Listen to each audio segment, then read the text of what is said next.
Hello and welcome to the Motoring News Zone, the show you take you for all the biggest stories in the world of cars right now. This week, California's focus on renewable energy sources is backfiring. A city has been ordered by a court to pay millions in damages to a car wash, and a popular refueling habit might actually be doing your vehicle more harm than good. Find out that and a whole lot more in today's show. If you're watching on YouTube, skip to the timestamps in the video description to watch the story you're most interested in. So, without further delay, let's dive in. Has California dreamed the impossible dream? Quite possibly. Of course, California is the most environmentally friendly state in a sense, or at least they try to be that anyway. They're trying to get rid of gasoline-powered cars by the end of 2035. That has gone by the wayside. They are shutting down oil refineries. That is not going particularly well. They are trying to bring in more EV infrastructure. They have more EV charging ports publicly available than gasoline pumps, for example. They're really trying to push this agenda. But is it working? Well, when it comes to the price of gasoline, it's not working. Or is it working? Is this by design? Because their over-reliance on renewable sources of energy is really hitting people at the pump, because price spikes of gasoline is going absolutely crazy right now in California. How bad? Let me walk you through it, guys. And this is just the tip of the iceberg. It is something that is probably only going to get worse from here. Let's have a look. California is well known for its high fuel prices and strict environmental regulations, but a string of upcoming oil refinery shutdowns, which have been exacerbated by a massive fire at a huge Chevron plant, has threatened to spike the state's sky-high prices even further and force the state to import much of its oil from where? Asia. The upcoming closures by refining giants Phillips 66 and Valero Energy have triggered an about-face from Democratic Governor Gavin Newsom, and state regulators have tried to keep the fuel complexes open after years of rules that have cut into their bottom lines. It is too late to save Phillips 66 LA refinery, but there's at least an inkling of hope to cut the deal to salvage Valero's Benicia refinery just north of San Francisco. Losing both cuts off nearly 20% of the state's refining capacity and makes Cali susceptible to potential shortages if there are disruptions to foreign sources of oil. Patrick DeHaan, who is the head of petroleum analysis at GasBuddy, told Fortune, quote, "The state has continued to overestimate its ability to wean itself off liquid fuels, and I think they're starting to realize that it may be a little too late. Prices will rise and the pricing volatilities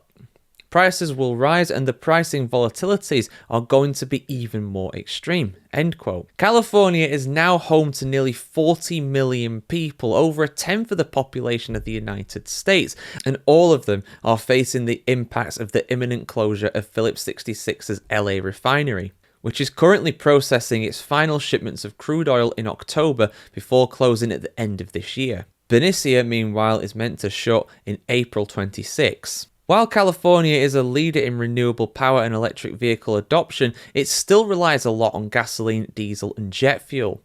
California consumes almost 900,000 gallons of gasoline per day, which is down from a 2017 peak of nearly 1 million gallons per day. Refiners don't want to invest in California either because of the expensive regulatory burdens in a declining market, but the refineries are closing more rapidly than demand is falling, putting the pinch on the state and its motorists. DeHaan continued by saying, quote, "California thinks it's going to be able to put an end date on gasoline and fossil fuels, but that just is impossible.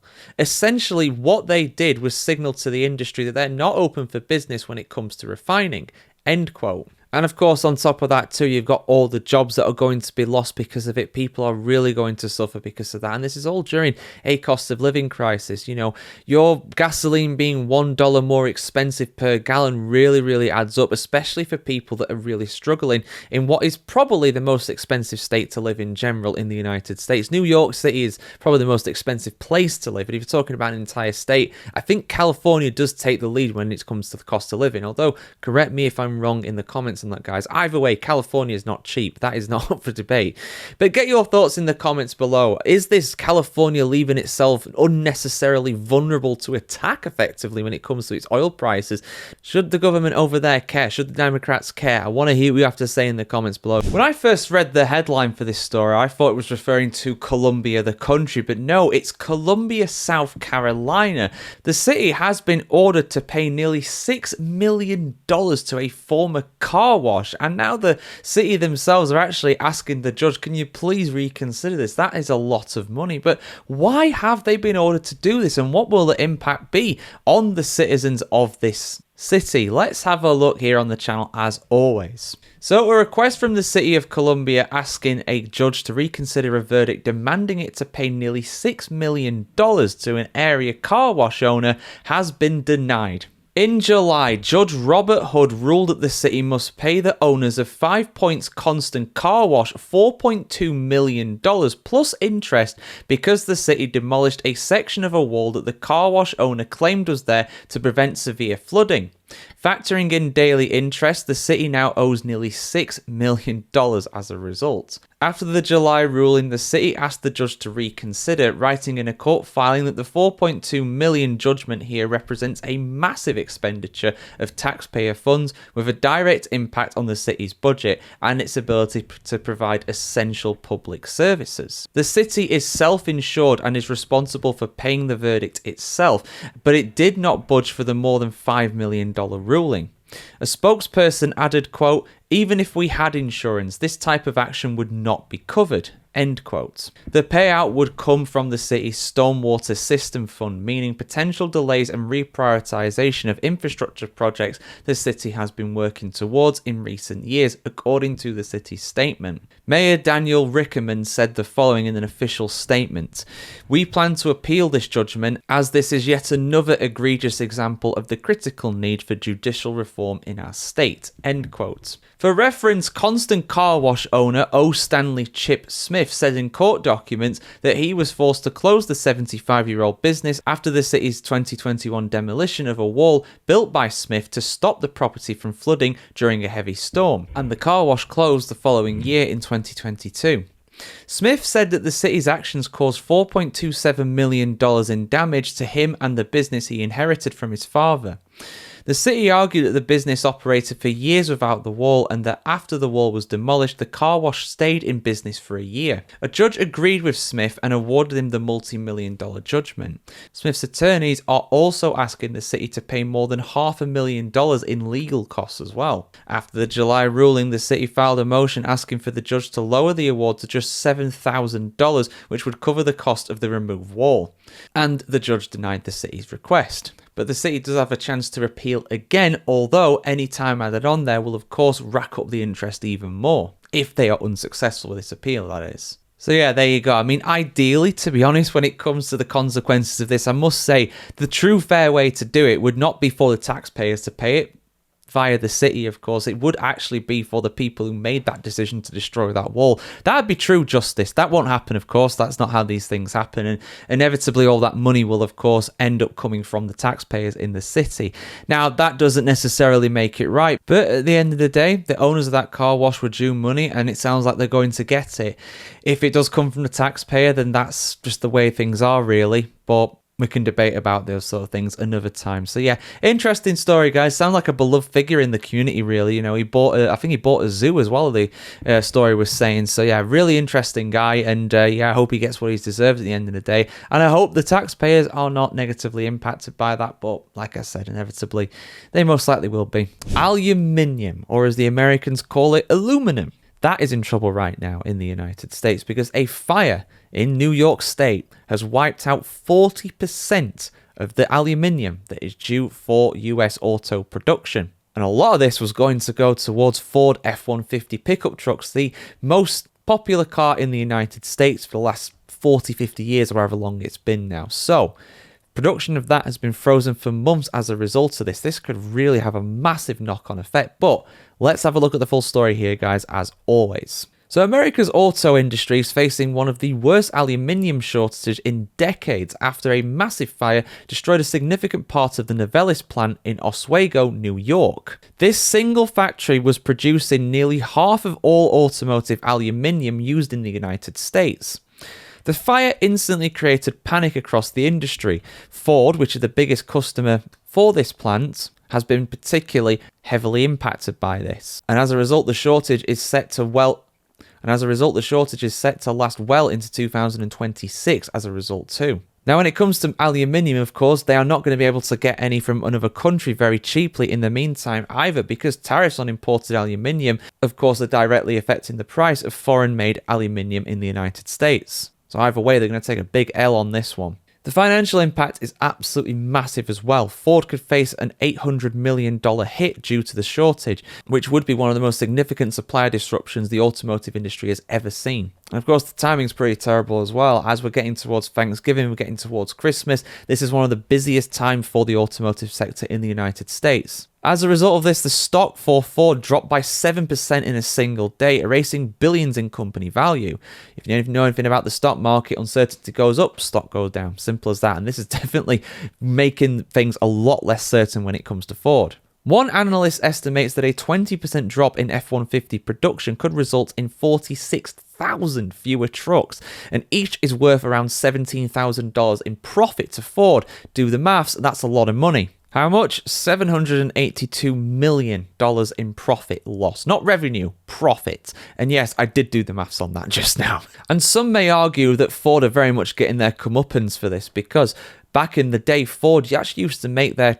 And some will believe that Ford are very much getting their comeuppance for a decision they made a decade ago. See, back in the day, Ford used to make their F-150 pickup trucks out of steel. However, since 2015, they've made it from military-grade aluminium instead. Now, that does make the vehicle lighter, it does make it around the same strength as what it was before, and it's also considerably cheaper. However, now, this is going to cost them a lot of money because they would have been able to get the steel. You would wager anyway. And getting this military-grade aluminium from somewhere else just isn't really possible. Novelis are a specialized maker for this. They only really make this for the military, for Ford, and probably a few other smaller clients as well. Like I said, Ford makes up around half of their total clientele. And this also throws doubt on the future of work there as well. If it's having to downsize or something like that in terms of its operations, over 1,000 workers work there, so that's a lot of people's livelihoods on the line. And given the fact it's also in upstate New York, also tells you that there's not really a lot of work up there, to be honest, when it comes to that. It's in the Rust Belt for a reason. So yeah, really terrible news for Ford, terrible news for the auto industry in the United States, terrible for those aluminium workers as well. But yeah, your thoughts in the comments below on this as always, guys. It's been a few weeks since we spoke about South Korea and the United States. Of course, a spanner well and truly thrown into the works when it comes to the Hyundai LG battery plant that is currently under construction in the state of Georgia. Of course, a lot of South Korean workers were over in the US to help build it, but they pretty much all got deported back to South Korea. We've already covered that extensively here on the channel. And since then, Trump relatively has been kind of nice to the South Korean regime, trying to basically say, oh yeah, so I don't want to say sorry publicly because that's admitting fault, but you know, let's try and sort this out basically. But despite that, in kind of a change really when it comes to that, Hyundai has been given the cold shoulder treatment by the Trump regime recently. Here's why. Let's have a look at what's happened here, guys. Hyundai Motor Group Executive Chair Yoo-Sun Chung hoped that the automaker could appease the Trump administration with a series of aggressive moves to deepen its ties to the United States. However, it's not quite worked out that way. And after the largest raid in ICE history, where over 300 Korean workers were shackled and deported back to their homeland, it seems as though Hyundai has miscalculated what's going on here. And this all comes as South Korea is trying to get a trade deal on the table, get a trade deal that would reduce the tariffs that are currently in place on the country, similar to what the European Union, the UK and Japan already have with the US. But as of the time of recording, South Korea still have some work to finalize. And this all comes as well as Chung is really trying to grow the presence of Hyundai and their sister brand Kia as well in the United States. Kia and Hyundai have really been making inroads in the West in general. Their reputation has very much gone up, helped of course by the fact that their warranties are so good and their cars are relatively good for the price that you pay for them. Personally, I drive a Kia and I absolutely love it. I know a lot of my friends are the same who also drive Kias and Hyundais. But getting back to the US now. And again, another move that Hyundai very much tried to do to try and woo the Trump administration was that they donated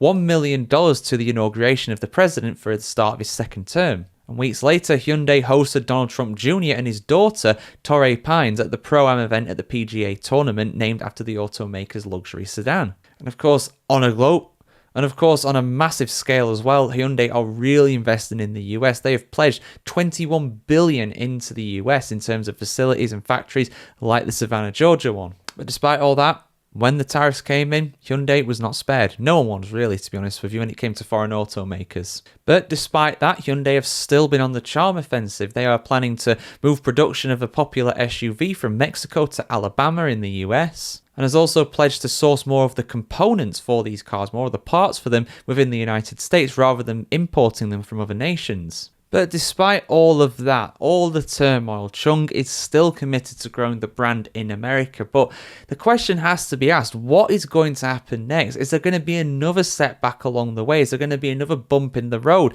This tariff deal very much is getting them probably quite nervous about this. What are they going to do if something isn't signed? What are they going to do if they don't get as favourable terms as other countries like Japan? Of course, Japan is a massive competitor for South Korea. If they're getting an advantage in the United States, in terms of the tariffs that are placed on their cars, that is something that Korea is going to struggle to be able to compete with. We know how good the Japanese are when it comes to making cars cheaply and efficiently. It's just what they do. So yeah, interesting stuff, guys. Let me know what you think in the comments below. What is the future of US-Korean relations going to be? South Korea, that is. We're not talking about North Korea. That's a whole different story. But yeah, let me know your thoughts in the comments below. I'm sure this isn't going to cause controversy. I'm sure we're able to have a completely level-headed discussion about this, and people won't be completely blowing things out of proportion.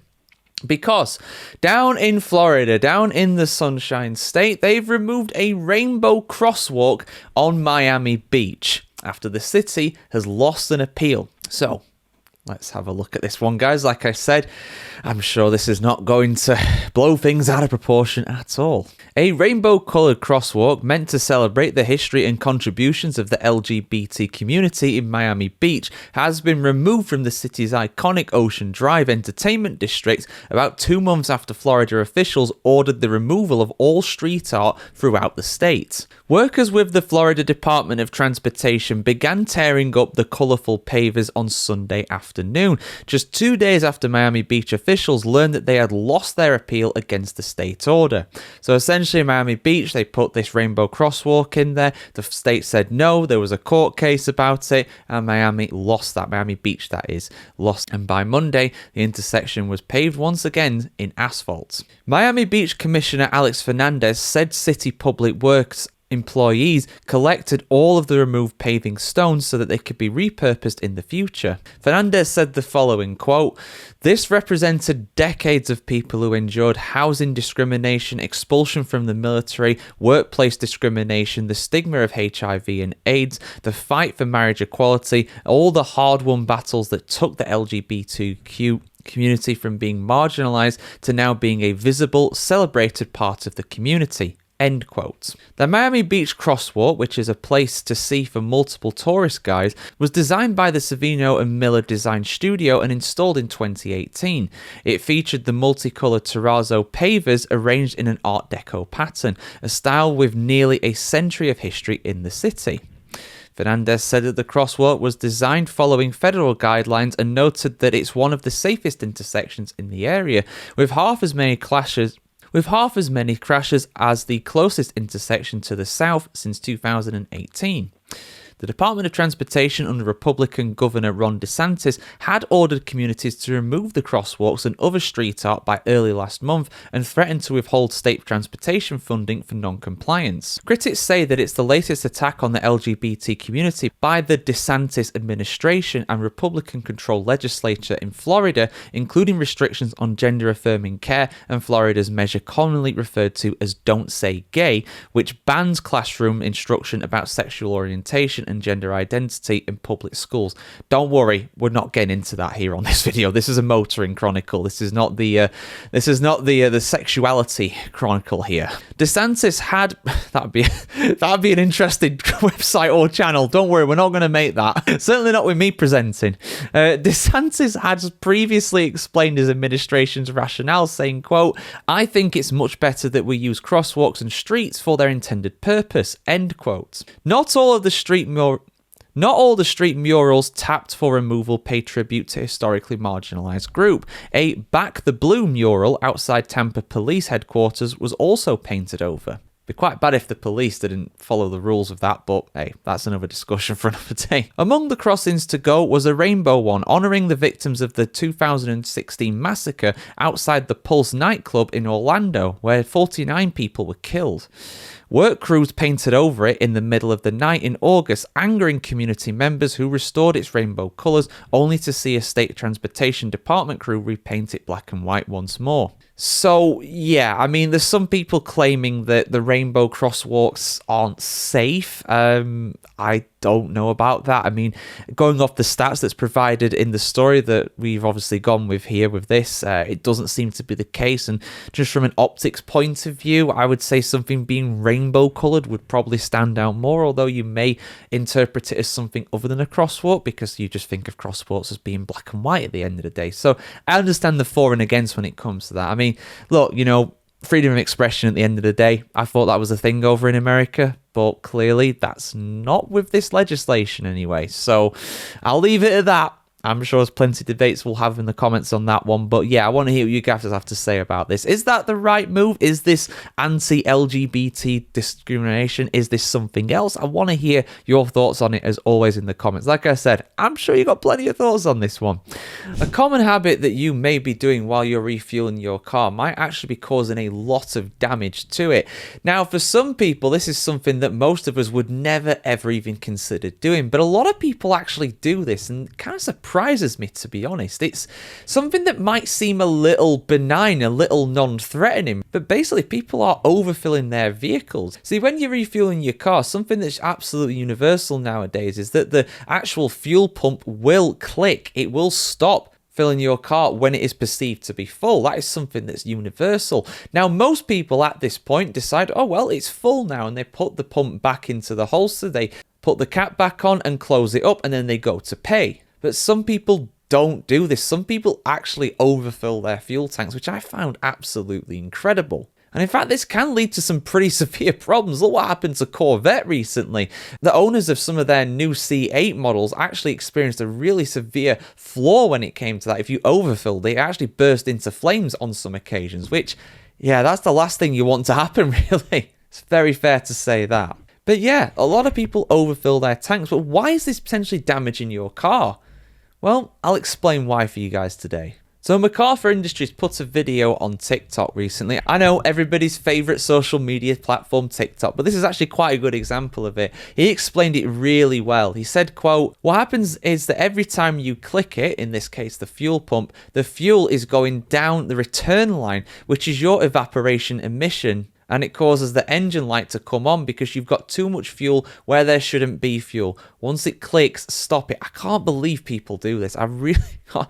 I know it's not a part of learning how to drive, but this seems pretty fundamental. Why would you overfill it? I guess because people want to fuel up their car more, so they don't have to go back to the fuel station as much. But answers on a postcard with that one, please. And your car, like I said, will let you know there's a problem. The engine warning light may well come on because of it. You'll also potentially smell fuel vapors coming out from the car as well, which is not very reassuring. And in the end, you'll actually burn that fuel off even faster. So you might end up going back for some more fuel even quicker than what you would have done anyway, because your fuel efficiency may well go down.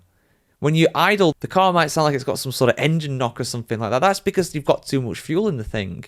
And it might even struggle to start, so you might not even be able to leave the station very quickly. And in the end, you might get some expensive repairs that you're having to do as well. So yeah, there you go. If you're thinking about overfilling your car, don't. It's a dumb idea. It's not going to help you out. It's not going to save you money. It's not going to save your fuel. It's going to cost you money probably to repair it as well. There is no upside to this whatsoever. You will probably even have to end up going back to the station faster than what you would have done anyway had you actually listened to your car when it did that little click. So yeah, there you go, guys. If you're thinking about doing it, don't. Terrible idea. But have you got any horror stories when it comes to this, guys? Have you put diesel in your car instead of petrol or something like that? There's all kinds of crazy stuff when it comes to that, of course. Like, share, comment, subscribe, guys. As always, have a fantastic day wherever you are in the world today, and we'll see you very soon.